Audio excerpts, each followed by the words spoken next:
Veuillez s'il vous plaît dire votre numéro d'équipe à la caméra. C'est 11. Vous avez 15 minutes pour la présentation. Je vous montrerai le temps restant à l'aide de cartons aux 7, 4 et 2 minutes ainsi qu'aux 30 secondes restants. Je ferai un décompte des 5 dernières secondes avec mes doigts et j'afficherai un carton indiquant la fin de la présentation. Une période de questionnement durée de 5 minutes chronométrée suivra. Après les 5 minutes, j'annoncerai la fin de celle-ci. Si vous êtes en train de répondre à une question, veuillez brièvement conclure. Vous devez en aucun temps dévoiler la provenance de votre cégep sous peine de disqualification immédiate. Veuillez s'il vous plaît rester dans la zone de captation de vidéos délimitée par des marques au sol. C'est les bureaux.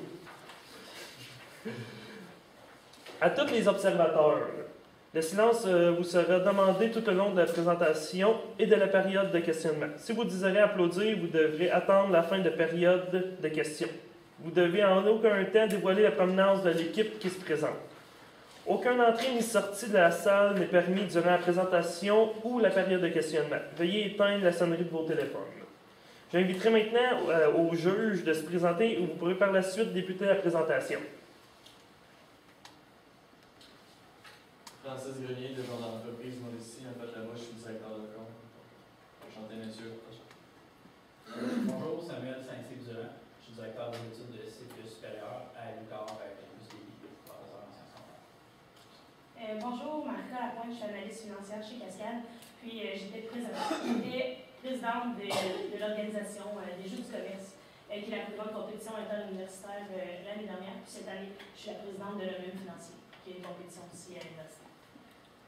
Bonjour, monsieur. Cassandra Jenny, je suis conseillère en fiscalité chez Beauperville de la ville. Je suis chargée de cours ici en sciences comptables de l'UQAR et je représente le regroupement comme le regroupement CPL. Bonjour, Emmanuel Coutel, je suis comptable en consolidation de la Société mère de la Côte fédérée à Montréal. Donc, bonjour à tous et bon matin. Je me présente, moi c'est Guillaume Côté, je suis l'analyste financier. Je présente mon collègue Samuel Courtemage, qui est le CPA, et mon autre collègue Alexandre Talbot, qui est notre planificateur financier. Nous nous appelons le cabinet GSA. Donc, pour l'ordre du jour, nous allons faire une brève présentation du mandat, pour ensuite faire une analyse FFOM de l'entreprise. Nous allons ensuite faire le traitement comptable de l'entreprise concernée. On va déterminer les avantages et les inconvénients du projet d'achat. Et on va vous sortir les 3 options de financement avec une recommandation de la meilleure option par la suite. Donc, pour la présentation du mandat, c'est l'entreprise Réalisation Inc. La propriétaire, c'est Sylvie Gilbert. Dans le fond, cette entreprise-là se spécialise dans la construction de résidences unifamiliales et de micro-maisons à la fine pointe de la technologie. Dans le fond, il y a un grand engouement à l'entour des entreprises-là, des milléniaux, ce qui fait que, je veux dire, juste au commencement du démarrage d'entreprise, depuis 2 ans, il y a une forte croissance. Après une étude de marché, ils ont évidemment conclu qu'il y a beaucoup de milléniaux qui représentaient leur clientèle cible et des jeunes couples branchés, donc qui désiraient avoir une demeure dans la prochaine année. Dû à l'augmentation de la demande, c'est là que Mme Gilbert est venue nous solliciter. Elle voulait dans le fond refuser aucun client. Donc, elle nous a demandé de l'aider à répondre à la demande. Donc, en évaluant le projet d'investissement et en évaluant aussi les options de financement. Donc, pour l'analyse FFOM, on a conclu que pour ses forces, il y avait une forte croissance dès son début, donc dû à l'engouement des milléniaux. Il y avait une grande conscience écologique, donc à chaque construction d'une maison, il plantait 10 arbres. Elle avait beaucoup d'actifs au départ, puis sa conception est adaptée aux clients, donc à la demande de la clientèle. Du côté de la faiblesse, il y a très peu de liquidité au départ, vu que c'est une entreprise en démarrage. Opportunité, c'est évidemment l'acquisition d'une imprimante 3D. Et la menace, c'est l'aspect hivernal, puisque vu que c'est l'imprimante 3D, c'est une première un peu, et on n'est pas trop sûr, dans le fond, si elle va fonctionner durant les 2 hivers. Maintenant, on va passer au traitement comptable. Nous avons fait un état prévisionnel pour l'année 2019 après l'acquisition de l'imprimante 3D. L'imprimante 3D, je peux vous expliquer un petit peu c'est quoi. Ça fonctionne que ça construit la maison de la fondation jusqu'au complet, les murs et tout, couche par couche avec des filaments de béton. Puis il faut qu'elle soit interrompue pour faire la plomberie, l'électricité et tout. Mais ça prend beaucoup moins de temps qu'une construction traditionnelle, c'est quelques heures au lieu de quelques semaines. Donc, nous avons les revenus pour la méthode traditionnelle, la méthode avec l'imprimante 3D. C'est les revenus, l'imprimante, c'est seulement 45% des gens dans la première année, que Mme Gilbert croit qui vont consentir à construire leur maison avec l'imprimante 3D. Avec l'imprimante 3D, puisque le gouvernement fait de l'aide financière avec les nouvelles entreprises qui ont des technologies de pointe, il offre 45 000, ce qui fait un total de revenus pour l'imprimante 3D de 4 314 375 et 5 218 000 pour la méthode traditionnelle. Il y a le coût des matières premières que je vais laisser Alexandre vous expliquer. Et dans le mandat que nous avons, nous a été informé du coût des matériaux par pied pour les murs. Or, il nous donnait la dimension totale de la maison. Puis on pourrait dire que la maison n'est pas juste des murs, donc on est allé faire, dans le fond, chercher le calcul qui nous donne le carré, dans le fond, pour avoir le périmètre, savoir comment notre charpente coûterait. Donc, on est arrivé à je crois, 14 000 à peu près pour la méthode traditionnelle et 6 200 pour la technique imprimante 3D.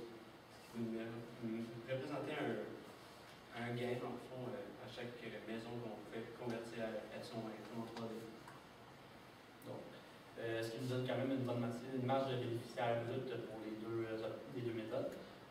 Pour ce qui est des salaires, c'est beaucoup moins cher pour la méthode d'imprimante 3D, puisque ça nécessite seulement 6 travailleurs qui sont là 6 heures à chaque construction pour le construire à 90 de l'heure. Il y a aussi deux personnes qui sont là en tout temps pour superviser la machine, puis les autres sont payés 2500 les deux pour la semaine. Il y a aussi les frais de formation qu'on est mis à rouge, puisque ce n'est pas totalement les frais de formation qui est inscrit dans le problème. Il nous disait que le salaire était inclus aussi. Donc, on ne savait pas c'est quelle proportion du salaire qui était inclus dans la formation, donc on l'a tout mis là. Mais le montant n'est pas, ça ne serait pas celui exact. Ça nous prendrait plus de détails pour savoir c'est quoi le montant qui est dans le salaire. On a dit aussi que l'imprimante 3D nécessite un nouvel entrepôt pour la storer, puisque tous ces immeubles sont pleins. Donc, elle a trouvé en banlieue de la ville de Québec un entrepôt qui peut se louer à 2 000 par mois, ce qui nous donne un frais de loyer de 24 000 par année. Donc, ça nous donne, avec les frais d'exploitation, ça nous donne un bénéfice à 20 de au-dessus de 3 millions pour l'imprimante 3D et 1 334 000 pour la méthode traditionnelle. Ce qui fait qu'on rajoute les impôts de 22 %. Ça nous donne un bénéfice net à la fin totale pour l'année 2019 de 3 757 951. Nous avons aussi fait un petit bilan prévisionnel avec les informations que nous avions. Il y a la TPS à recevoir, la TPS et la TVQ à recevoir, puisque le local, c'est un local commercial, donc on n'est pas dans un monde sans taxes, il faut les rajouter. Il y a l'actif à long terme, l'imprimante 3D, que nous avons fixé le prix de recommandation de prix à 650 000, que Alexandre va vous parler plus tard dans les sections de financement. Pour ce qui est elle nous demandait aussi de faire elle nous avait donné quelques écritures à faire aussi, qu'on a fait un petit état des résultats et un bilan. Il y avait le revenu d'assurance, qui est un entrepôt, puis il y avait eu un dégât d'eau. Ça avait endommagé 25 000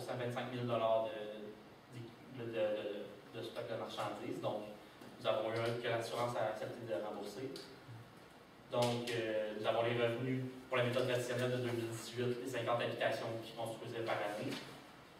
Puis, plus le coût des matières premières, ce qui nous donne une marge bénéficiaire brute de 7 930 000. Sur ce, il y avait aussi des frais d'installation électrique dans un entrepôt et refaire le toit de l'immeuble, qui nous donnait des frais d'entretien et réparation de bâtiment de 90 000 $. Il y a le salaire des employés, puisque la méthode traditionnelle impliquait 3 employés par construction. Il faisait 50 constructions par année, qui chargeait 95 de l'heure fois 3 personnes et par 8 semaines par construction. Ça nous donne un bénéfice à 20 qu'on rajoute l'impôt de 22 qui nous donne un bénéfice net de 1 669 000. Il y a aussi le bilan, aussi, avec les informations que nous ayons. Stock de marchandises qui est à 300 000. On enlève les 25 000 d'équipements endommagés, de stock endommagé. Il nous donne 275 000. Le camion, on n'a pas d'informations plus que le 5 000 qu'il met un nouveau moteur. Donc, on a 5 000 pour le camion. On n'a pas pu faire la régularisation puisqu'on a pas plus d'informations que ça. C'est pour la durée utile du camion, mais nous n'avions pas plus d'infos.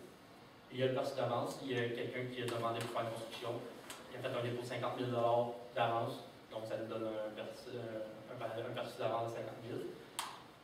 Et là, on arrive dans l'option de financement. Je vais expliquer plus tard, mais il y a 200 000 d'emprunt bancaire et 450 000 de plus dans le capital action, puisqu'il va y avoir des actions d'appropriétaires. Donc, pour les avantages et inconvénients du projet d'achat, nous avons l'avantage que la fondation, pour la construction de toute la maison, se fait beaucoup plus rapidement. On parle de journées économisées, donc des salaires économisés.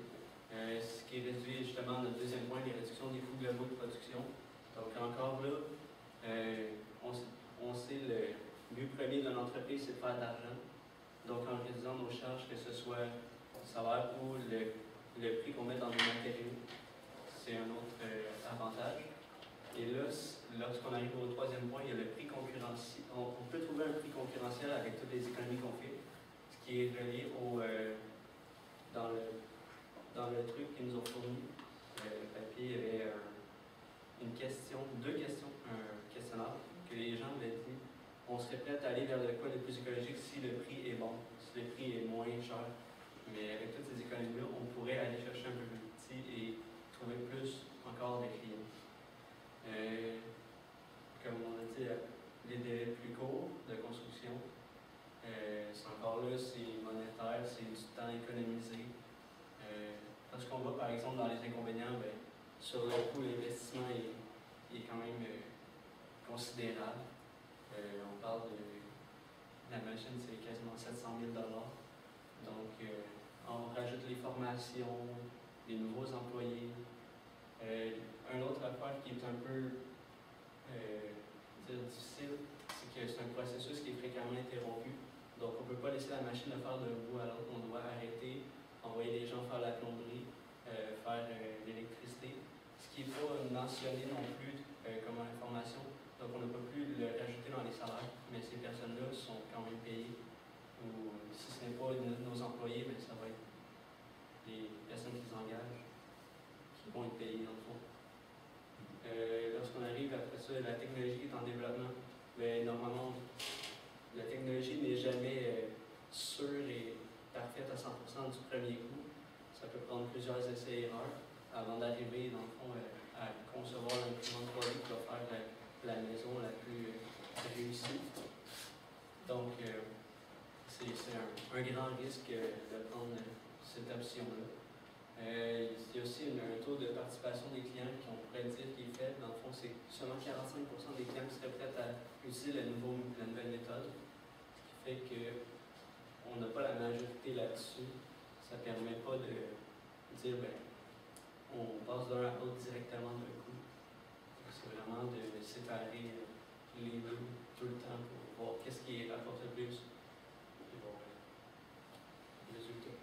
Pour l'option de financement 1 avec la banque, on a noté comme avantage le prêt sur 10 ans. Bien sûr, le fait que ce soit un prêt sur 10 ans, ça permet d'avoir, premièrement, l'option de financement 1, c'est l'option de financement 1, c'est pas le. Oui, c'est un. C'est un prêt sur 10 ans avec des intérêts à 8%, qui est un prêt personnel. Donc, on a dit comme plus il y a des intérêts qui sont acceptables justement à 8%, c'est quand même pas un taux très élevé. Comme c'est un prêt personnel, par contre, il y a une responsabilité personnelle. Il y a la maison qui est en garantie, ce qui peut être difficile si jamais, tout le monde avait dit tantôt, l'imprimante 3D ne fonctionne pas correctement pour les hivers canadiens, le produit ne fonctionne pas, mais elle pourrait risquer de perdre sa maison. Donc, ce qui nous a amené justement au point de la maison de garantie. Pour l'option de financement 2, c'est avec le beau-frère. Donc, comme avantage, on a noté un important capital. Comme inconvénient, que c'est il veut prendre des redevances sur les revenus totaux.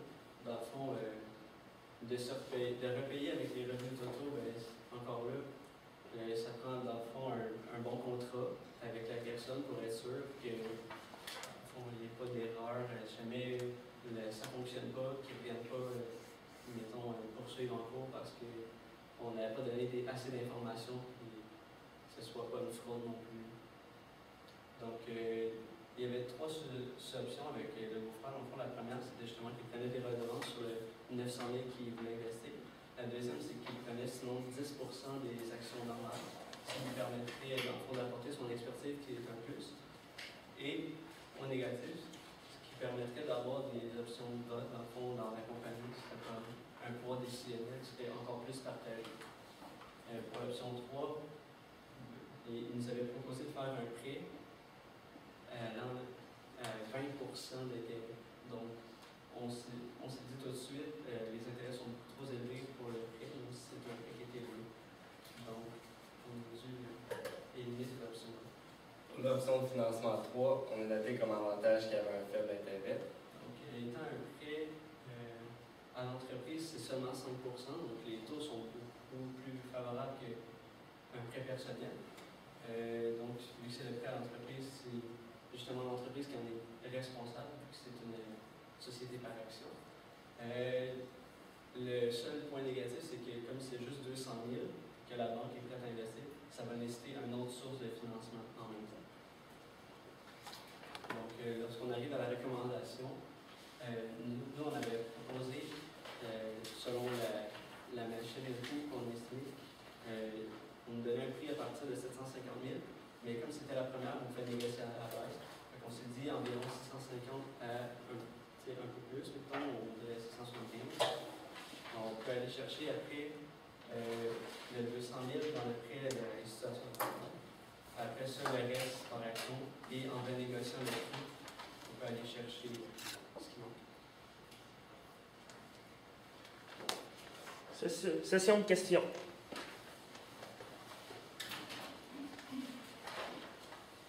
Moi, j'avais une question. Est-ce que vous avez utilisé une méthode d'évaluation pour le projet pour pouvoir être capable d'être en mesure de fixer le prix à 675 000 $? Ce qu'on a fait, c'est qu'en fait, on a fait une évaluation des risques surtout. Dans le fond, on a pris le prix qui nous avait donné des prix préétablis. On est allé vérifier après qu'est-ce qu'on peut aller chercher comme financement. Parce que dans le fond, c'est une offre d'achat qu'on leur propose de faire. Dans le fond, c'est pas le prix nécessairement qu'ils vont payer.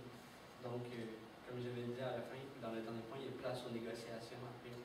Comme on peut aller chercher d'autres financements, comme les actions que la propriétaire peut acheter, il y a encore un 150 000 de plus qui peut être utilisé pour les négociations. Donc, ce qu'on a fait, c'est qu'on a cherché le prix de la machine. Puis on a après ça pris, on a déduit un peu parce que déjà c'est la première qui est achetée. On s'est dit, c'est pas sûr encore, fait qu'on peut encore essayer de négocier un petit peu à la baisse. Donc, on s'entend, c'est sûr que la communication, à faire avec la Chine, parce que c'est un produit qui vient de la Chine, donc ça va être un peu plus difficile de savoir comment orchestrer tout ça. C'est sûr,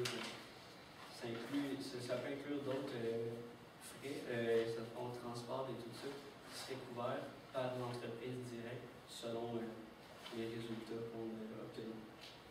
Moi, j'avais une question, en fait, pour toi, Samuel.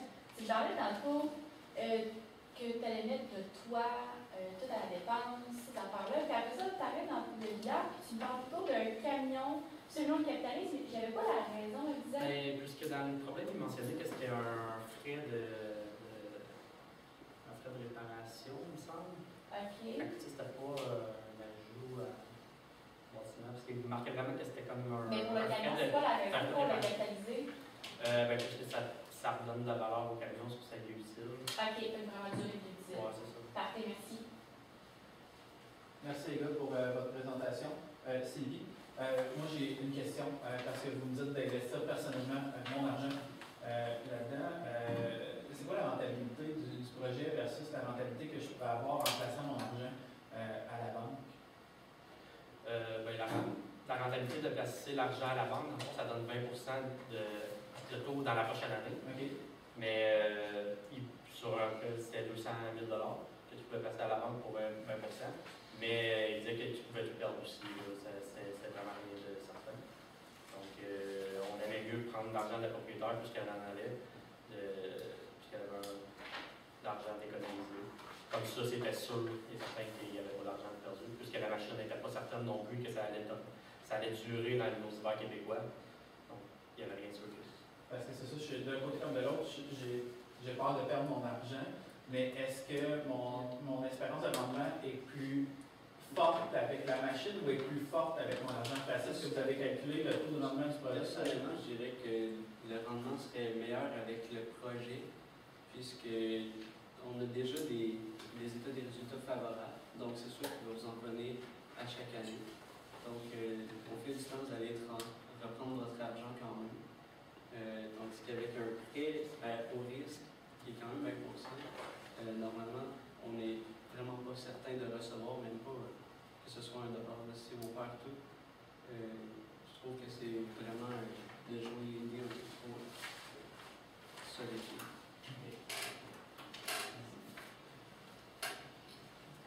Moi, en fait, si vous réussissez à me baisser le prix, parce que le maximum c'est 1,5 million quand même, là, donc vous pensez qu'on est capable d'aller chercher ça à 150 000, j'aimerais arriver préparé à ma négociation. Pourquoi que concrètement je peux apporter comme point de négociation pour arriver à 650 000? Je dirais, premièrement, vu qu'il y avait jusqu'à 1,5 puis que ça commençait à 750, j'imagine que la machine, normalement, il doit y avoir plusieurs choses différentes que tu peux avoir avec. Normalement, ça ne justifierait pas un écart de prix aussi grand s'il n'y avait pas mettons, d'option ou je peux dire, garantie ou des trucs comme ça. Donc, c'est sûr de prendre des informations sur vraiment la machine, savoir comment vous la voulez, savoir qu'est-ce qu'elle va produire.